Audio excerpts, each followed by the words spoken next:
Welcome back to your favorite podcast. This is your host, Jasmine, and you are listening to As the Cauldron Bubbles.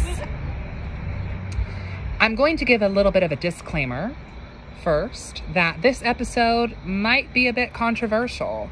And, myself and my co-hosts are going to be speaking from our own personal opinions, our own personal practices, and our own ideology. And if your ideology is not synonymous, that is completely fine. You don't have to agree with us. And I don't want anyone to feel like you are being pressured in one way or the other on this subject matter. The subject matter being about hexes, curses, and jinxes, what they are, if we do them, and how are they different than each other. So I'd like to go ahead and introduce my co-host here. Hey guys, it's your girl Sydney. And my other co-host. Hello, it's Hale. And you are listening to As the Cauldron Bubbles. Alrighty, so in terms of hexes, curses, jinxes, if you will, let me just ask you guys, is this something that is a part of your practice? Do you perform hexes, curses, or jinxes? Yes. Yeah, I've been known to. I do as well. Y'all already know this, though, especially if you saw my Poison Apple video on Patreon or some of my other content on the YouTube. I have talked openly and freely about more, some left-handed teas, I think that one of the reasons why I love the metaphysical store, Spiritual Garden, so much is because they do cater to both right and left-hand practices, and it's not just a whole bunch of crystals being shoved up your ass. Mm. It's not just about chakras and crystals and herbs. And love and light. And love and light is great, and I don't knock love and light, but I don't feel like that's the complete craft for me. No, not for me either. I'm sure that for some people that works perfectly fine, and that's completely okay. So I would define, if we're kind of going in a linear order here, gradually increasing in severity, and this being a podcast more so about baneful magic, I would say that for me, a hex personally is a bit shrouded in misinformation, and I think people associate hexes automatically off the bat with just negative intention. But I personally believe that a hex is simply just spell work that is, targeted at an individual, be it positive or negative intent. How do you guys feel about it?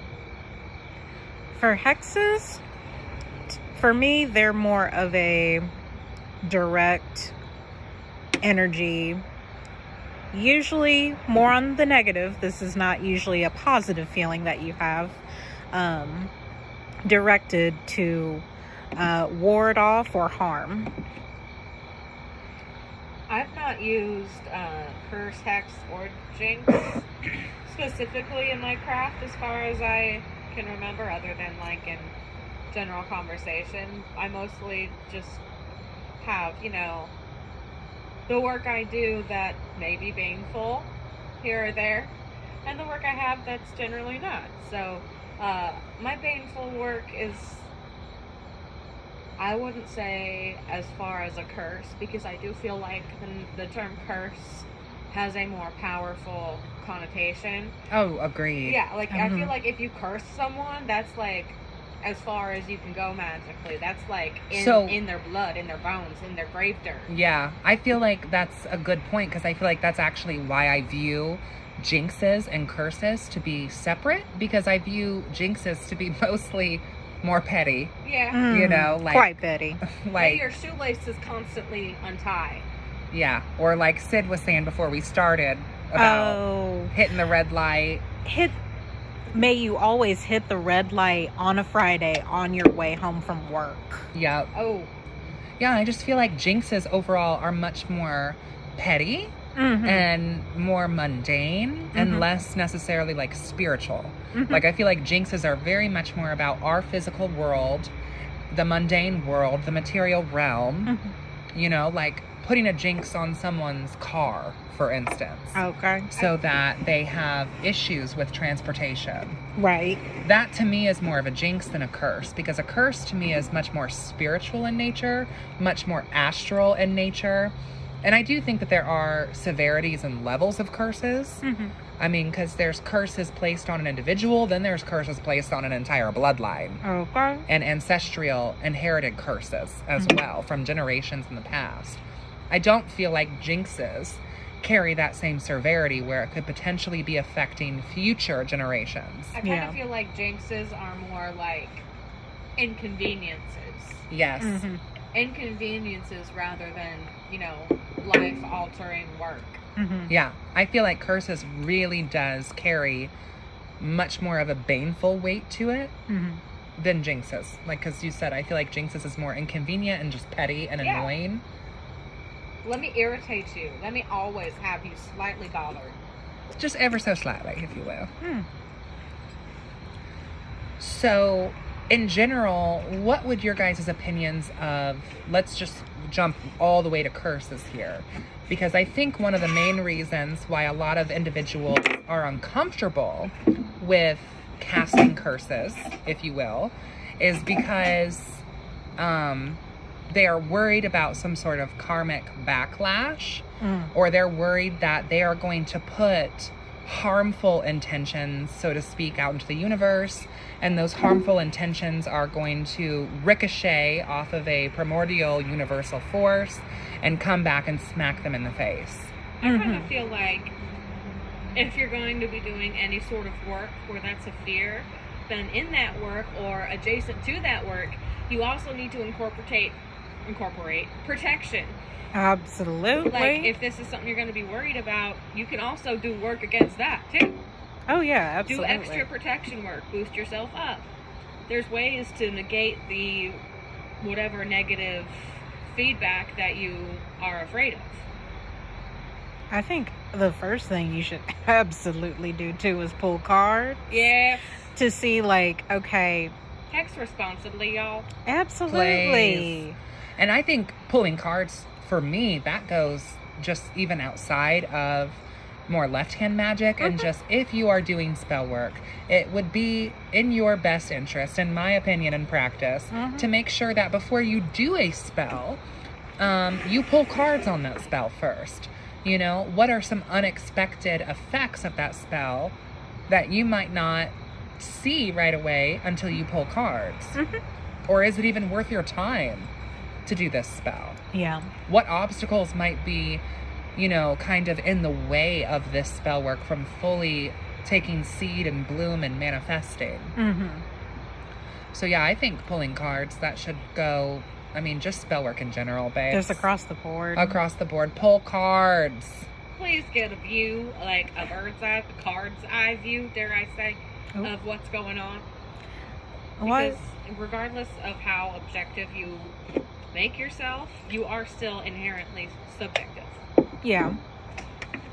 I feel like when it comes to, like, we'll say, like, the threefold law, we'll say the law of karma, you know, those kind of, like, heavy rules, you know, that are, I think, inherently put into the craft so that, for one, you don't hurt yourself and that you don't hurt somebody else for no reason. But I do feel as though, and this is just coming from my own practice, that you should probably know how to protect yourself before you start dealing out, you know, hexes, curses, jinxes, whatever they may be. And getting yourself into a full-on witch war. Exactly. Protect yourself before you wreck yourself. Please. Okay.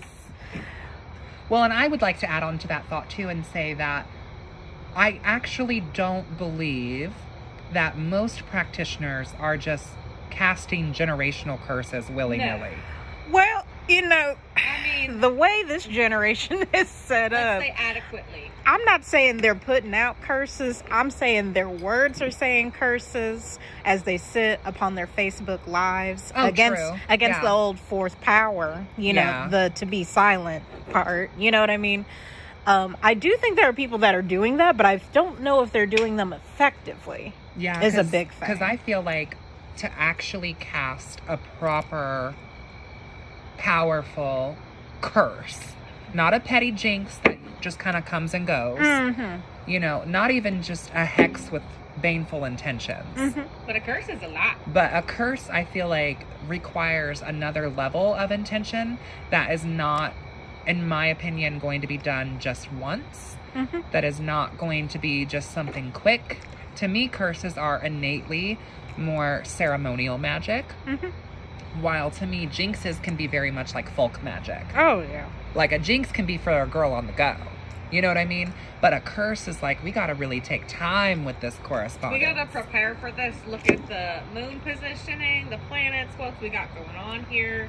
And I also feel from a practitioner standpoint, you also have to be kind of holding and pushing that sort of baneful energy from inside yourself out into the spell. Absolutely. Which does require a certain level of severity. No, I don't. Severity, Intention. Yeah. And I think it has to be held for much longer than something quick and impulsive, like just a jinx maybe. A curse is a lot of bitterness to put out, and that bitterness has to come from somewhere, and that's probably not something you can just whip up. Right. If someone pisses you off in traffic.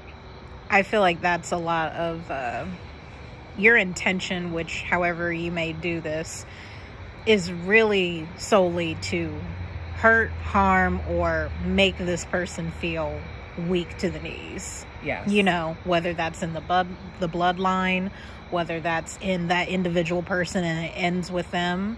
You have to harness that energy for copious amounts of time. And I honestly think that's not for somebody who's just starting out. No.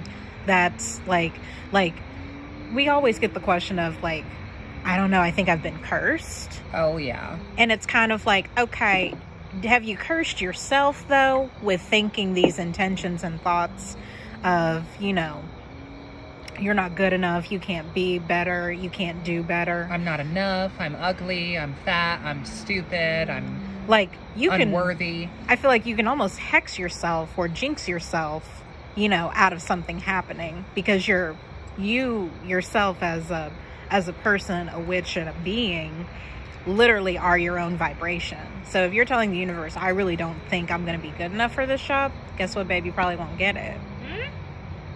Law of attraction works, y'all. It definitely does work, but especially when it comes to spell work too, you can hex yourself, jinx yourself, curse yourself into not even having anything that you really want or are able to have and allow yourself to have in this lifetime. Yeah, I would agree with that. And you can take on even generational curses, even if it's just like, oh, my mom always said I was this and always said I was that. Oh, this person said I'll never be this, that, and the third.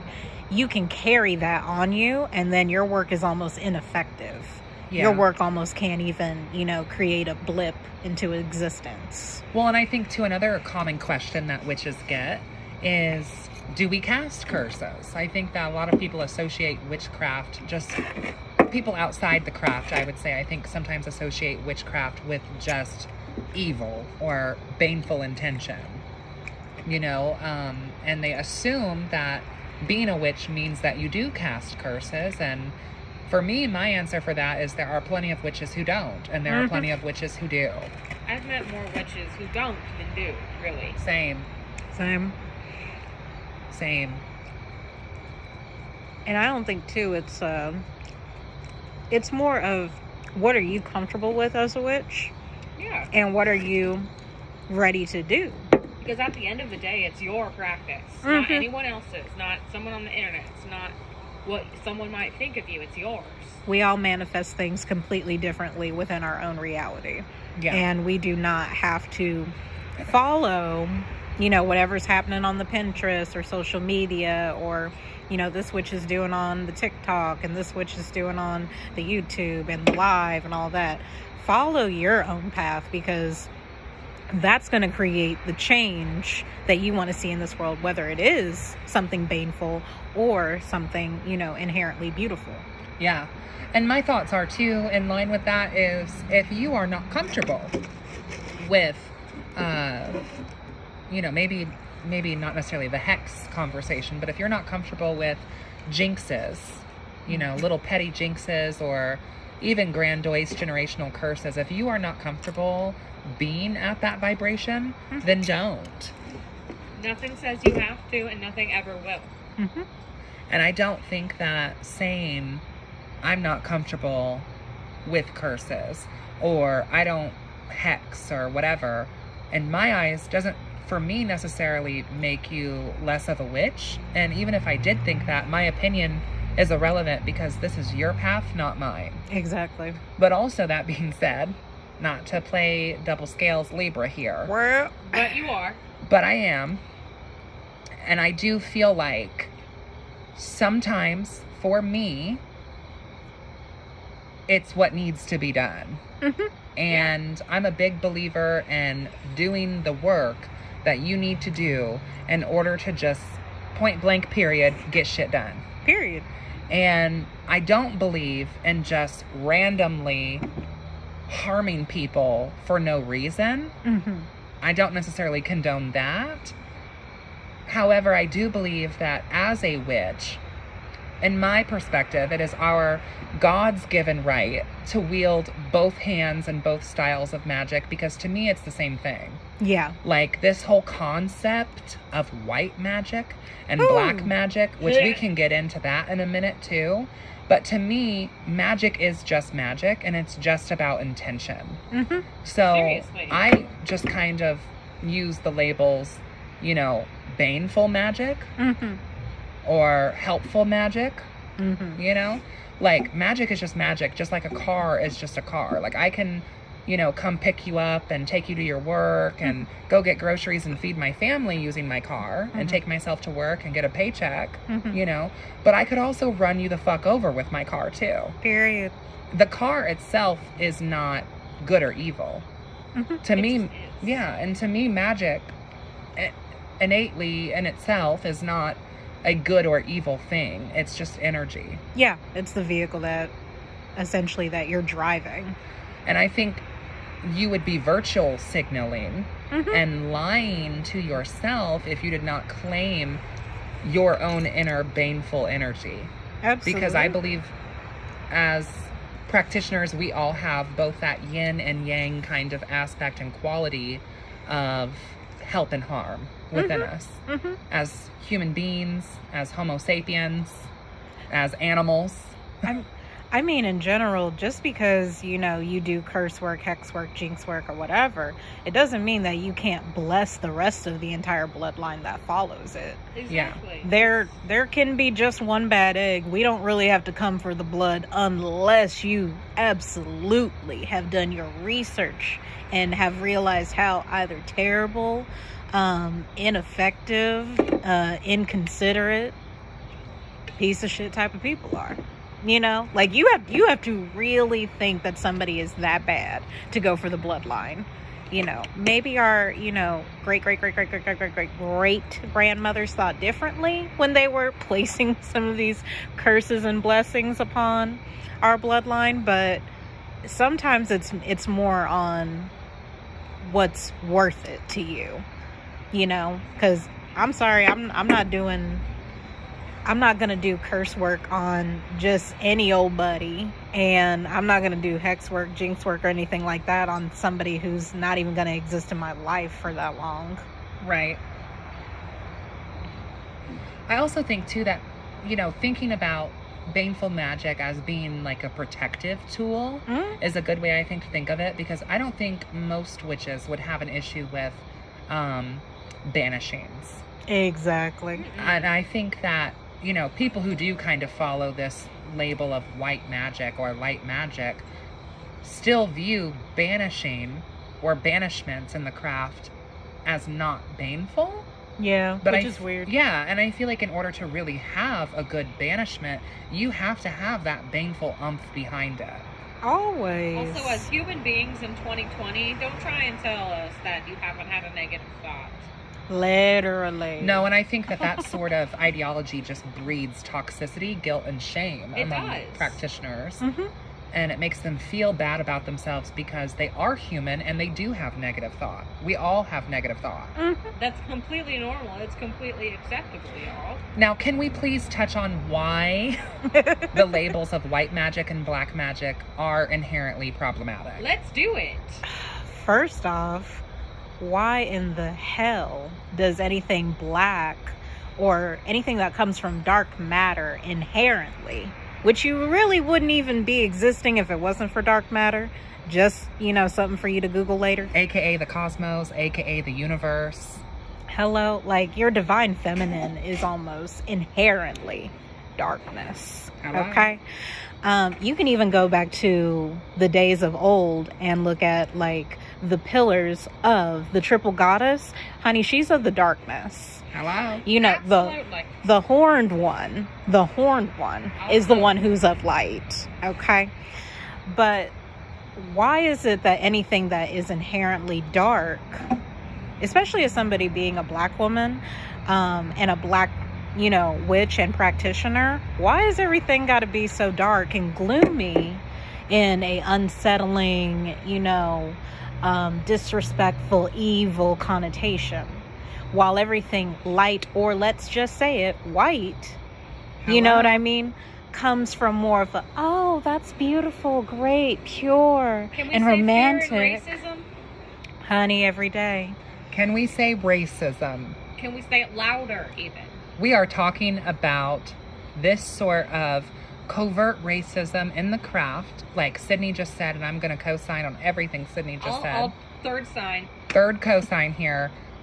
It does, to me, seem a little problematic to equate everything dark and black with evil and everything white and light with good.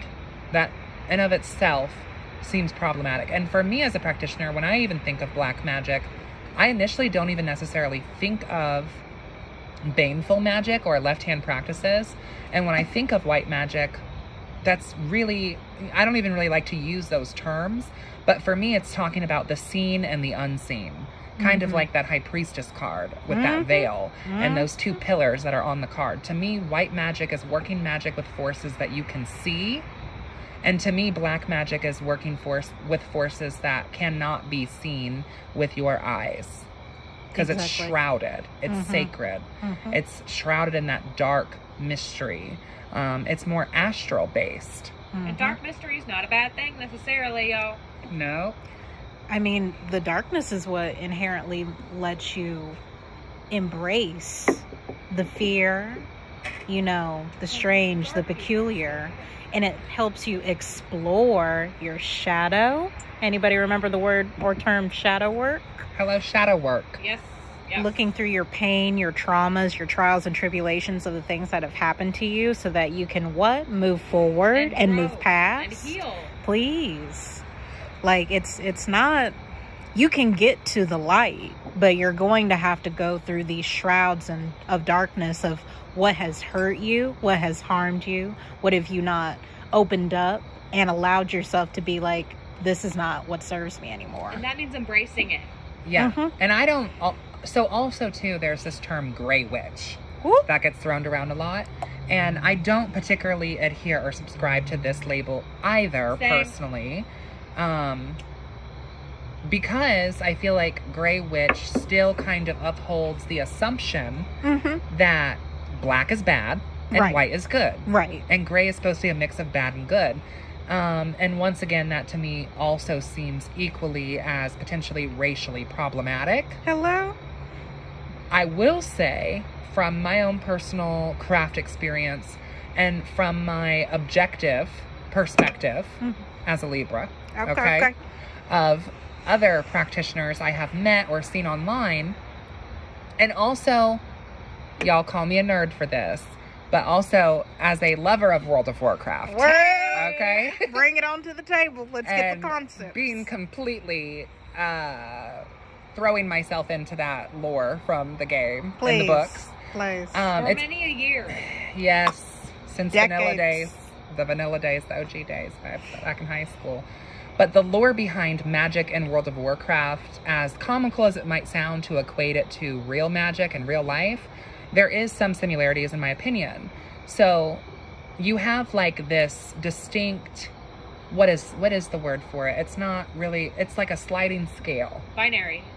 Not quite, because it's not one or the other. There's also in between. Okay.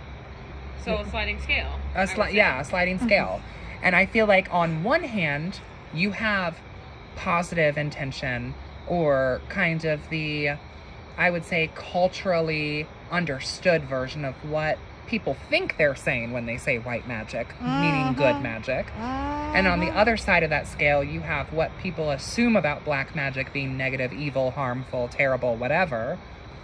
And I have seen practitioners myself who creep into more of left-hand practices, I would say. And eventually it can consume the practitioner, because in order to work real strong, baneful magic, like I said, I feel like you have to vibrate at that frequency. Absolutely. And I have seen people completely lose themselves to that frequency, and that power actually corrupt them from within.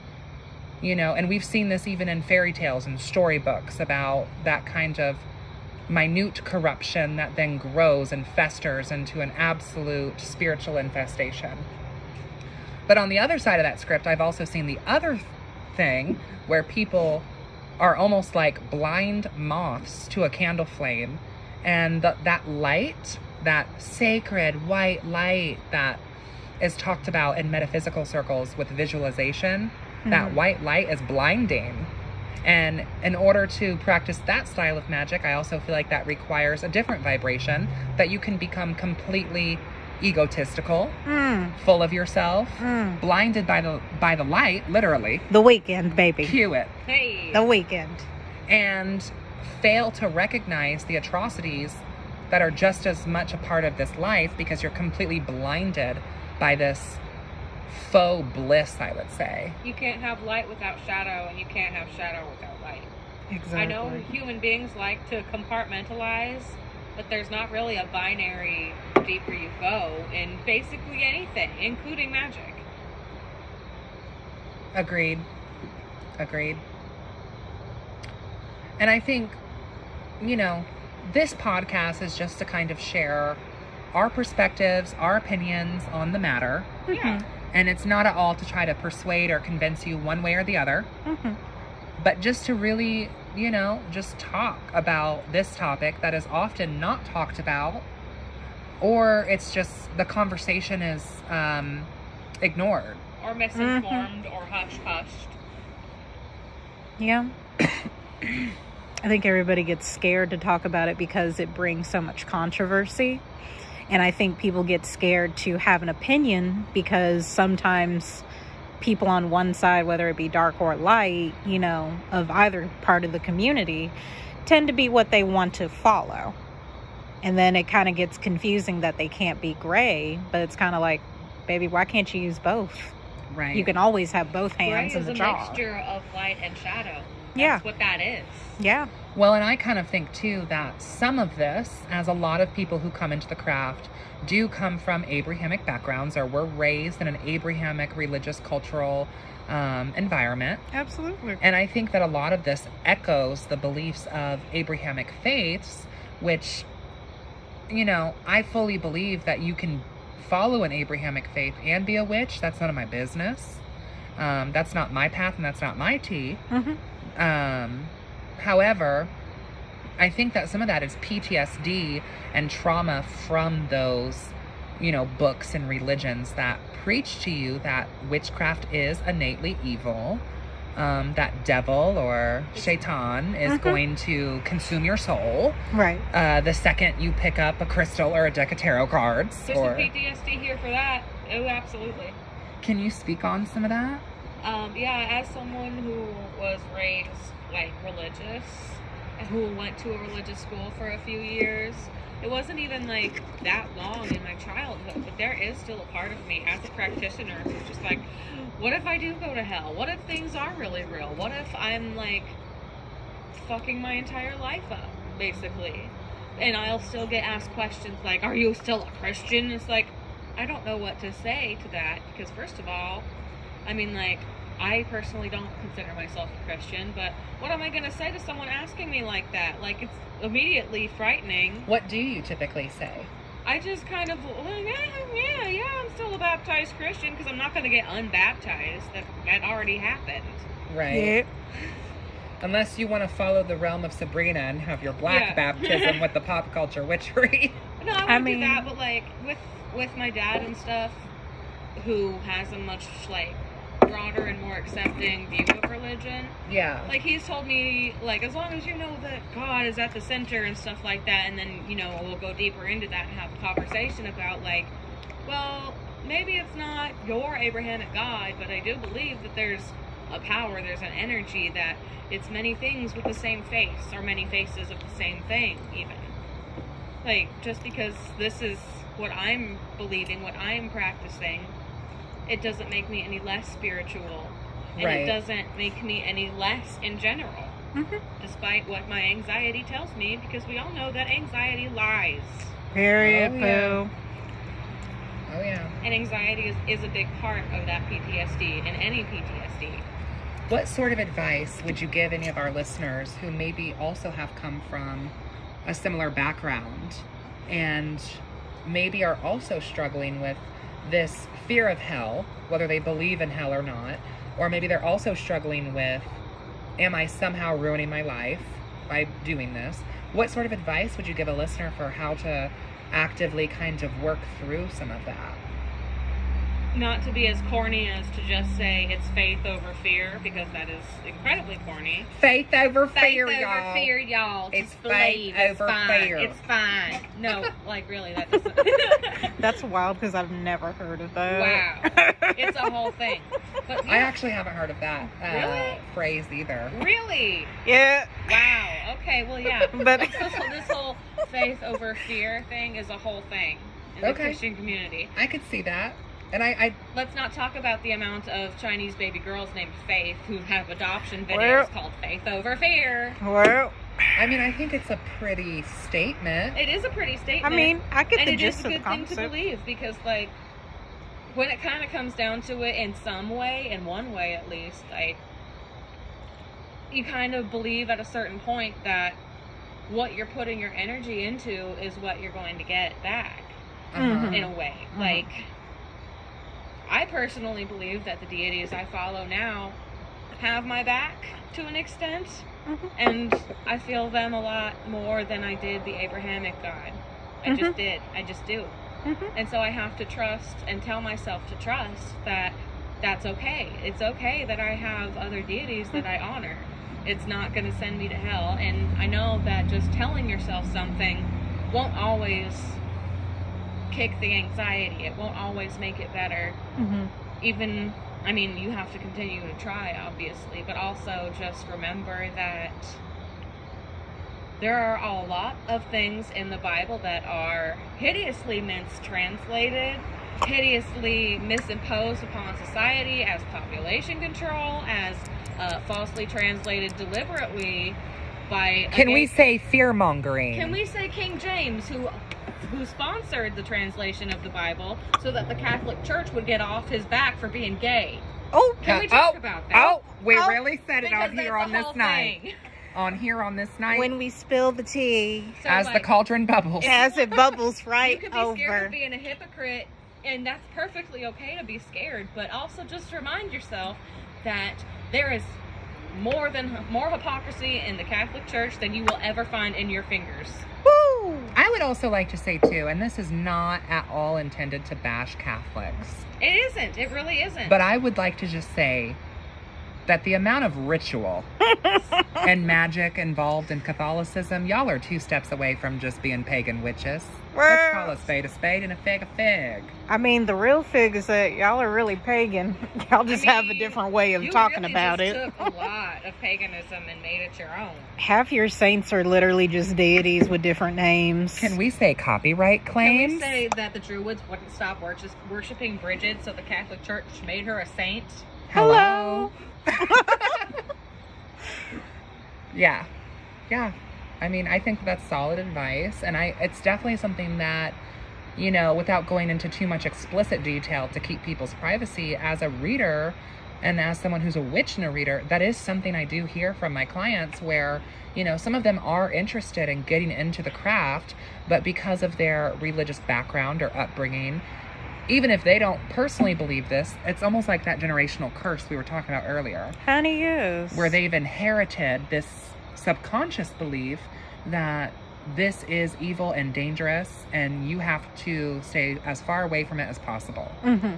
And it's not only that, but like, even if these people might not believe that, their families might still, and they still love their families.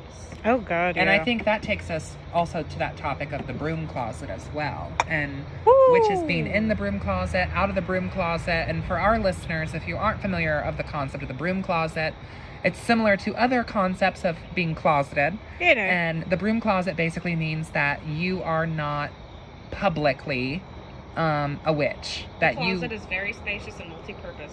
Yes. You know, there are multiple closets here. And I'd like to say too, in terms of the Quran, you know, or the Bible, like, there is absolutely witchcraft in those books. Hello. Which is interesting. I mean, can you say King Solomon and controlling demons? Hello. All 72, babe. 72. I don't know if y'all are ready for that conversation. I don't think they are. I don't know if we're ready to get into a full-on demonology tea on episode 4. I mean... Let's maybe go for 5 or 6, and then we can also talk about mistranslated religious texts. That could be a whole podcast That'll episode, be a I whole feel. episode of itself. I feel like we could have a whole episode just on the Seals of Solomon. Yes. Woo! Make it number 6 and I'm here. Okay, 666. babe. Out of Across the 10. board. Out of 10. Well, I want to thank you all for joining as the Cauldron Bubbles. Yeah, thank you. It's been a pleasure having both of you guys here and all of our listeners. Been a pleasure to be here. Love you all so much. So Let's have a very kiki sometime. Let's have a kiki. And you have been listening to As the Cauldron Bubbles.